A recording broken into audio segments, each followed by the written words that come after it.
एक राजा जिसके पास था अपार वैभव, फिर भी उसने प्रजा की रक्षा की, जैसे अपने पुत्र या पुत्री की करते हैं वैसे ही। इतना ही नहीं, यहाँ पुत्र और पुत्री को समान अधिकार था शिक्षा ग्रहण करने का। और तो और यहाँ पर सभी एक साथ रहते थे, ज्ञान से जुड़े हुए। क्या सच में ऐसा कोई राजा था? हाँ, वे थे मिथिला के राजा जनक। आज भी बिहार ही नहीं, उपनिषद वेद से लेकर गीता में राजा जनक को राज्य करते हुए सन्यासी कहा गया है। इतिहास में बहुत से राजा हुए, लेकिन कुछ ही ऐसे हुए जो सत्ता में रहते हुए भी मोह माया से पूरी तरह मुक्त थे। राजा जनक उन्हीं में से एक थे। कहानी शुरू होती है वैदिक काल से, लगभग 1200 से 800 ईसा पूर्व, जब उत्तर भारत में उभर रहा था विदेह राज। इस राज्य की स्थापना की राजा नेमि ने। राजा नेमि इक्ष्वाकु वंश के महान शासक थे और एक यज्ञ के दौरान ऋषि वशिष्ठ और राजा नेमि के बीच विवाद हुआ और वशिष्ठ ने नेमि को शाप दे दिया, लेकिन नेमि ने शरीर में वापस आने से मना कर दिया और बन गए विदेह, यानी शरीर से परे। यहीं से शुरू हुई वैराग्य की परंपरा। जनक कोई एक व्यक्ति नहीं था, यह एक उपाधि थी जो मिथिला के हर राजा को दी जाती थी, लेकिन इस उपाधि को जिसने सबसे अधिक महान बनाया वे थे राजा शीर्षध्वज जनक। एक दिन राजा जनक यज्ञ के लिए भूमि जोत रहे थे, तभी धरती से एक दिव्य कन्या प्रकट हुई, सीता, धरती की पुत्री भूमिजा। राजा जनक ने एक प्रण लिया, जो शिव धनुष तोड़ेगा उसी से होगी सीता का विवाह। एक एक कर सभी राजा असफल हुए, तभी आए भगवान श्री राम। उन्होंने धनुष उठाया और एक ही क्षण में धनुष टूट गया। क्या आप जानते हैं कि माता सीता के स्वयंवर में जो दिव्य धनुष था वो राजा जनक के पास कहां से आया? भगवान शिव ने त्रिपुरासुर का वध किया था और बाद में इसे अपने परम शिष्य भगवान परशुराम को सौंप दिया था। परशुराम जी ने इसे राजा जनक के पूर्वज देवराज को धरोहर के रूप में सौंप दिया था। इसका कारण ये था कि राजा जनक का वंश अत्यंत धार्मिक और न्यायी था और परशुराम जी जानते थे कि इस भारी धनुष को केवल वही उठा पाएगा जो साक्षात विष्णु का अवतार हो या जिसकी संतान साक्षात शक्ति हो, और इसलिए सीता जी के विवाह के लिए उन्हें इसे मिथिला में सुरक्षित रखवा दिया गया था और अंततः प्रभु श्री राम ने इसे तोड़कर अपना उद्देश्य पूरा किया। लेकिन राजा जनक की असली पहचान सिर्फ सीता के पिता होना नहीं था, वे थे एक महान दार्शनिक। उनका दरबार बना ज्ञान का केंद्र और यहाँ आते थे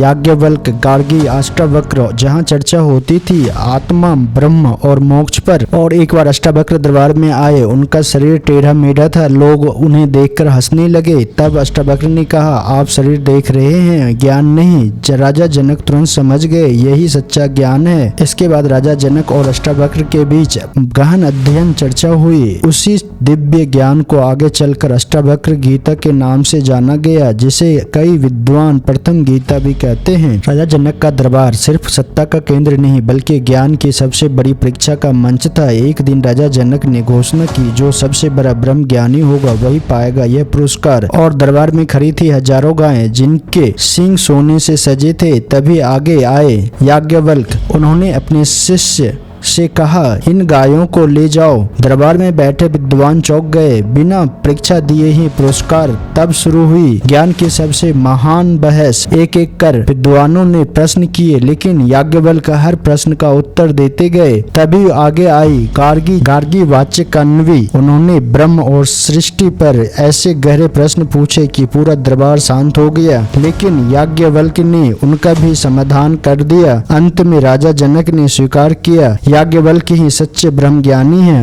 यह परीक्षा सिर्फ ज्ञान की नहीं थी बल्कि सत्य, आत्मा और ब्रह्म की खोज थी। मिथिला सिर्फ एक राज्य नहीं था बल्कि ज्ञान और संस्कृति का केंद्र था। यहाँ की सबसे बड़ी विशेषता थी शिक्षा प्रणाली, जो राजा से लेकर प्रजा तक सभी के लिए समान थी। राजा जनक मानते थे सच्चा राज्य वही है जहाँ हर व्यक्ति ज्ञान से जुड़ा हो। मिथिला में शिक्षा का आधार गुरुकुल प्रणाली, जहाँ बच्चे गुरु के आश्रम में रहते थे, सदा जीवन उच्च विचार अपनाते थे। शिक्षा केवल किताबों तक सीमित नहीं थी बल्कि जीवन जीने की कला सिखाई जाती थी। यहाँ पढ़ाए जाते थे वेद और उपनिषद, नैतिकता और धर्म, गणित और खगोल विज्ञान, कृषि, शिल्प और युद्ध कला। सबसे खास बात, पुत्र और पुत्री दोनों को समान रूप से शिक्षा का अधिकार था। राजा जनक स्वयं एक महान ज्ञानी थे। वे केवल शासन नहीं करते थे बल्कि सीखते भी थे और सिखाते भी थे। उनका दरबार एक जीवित विश्वविद्यालय रहा और मिथिला में शिक्षा केवल विचार नहीं था बल्कि की एक सुव्यवस्थित व्यवस्था थी। मंदिर और राजकोष से प्राप्त धन का उपयोग किया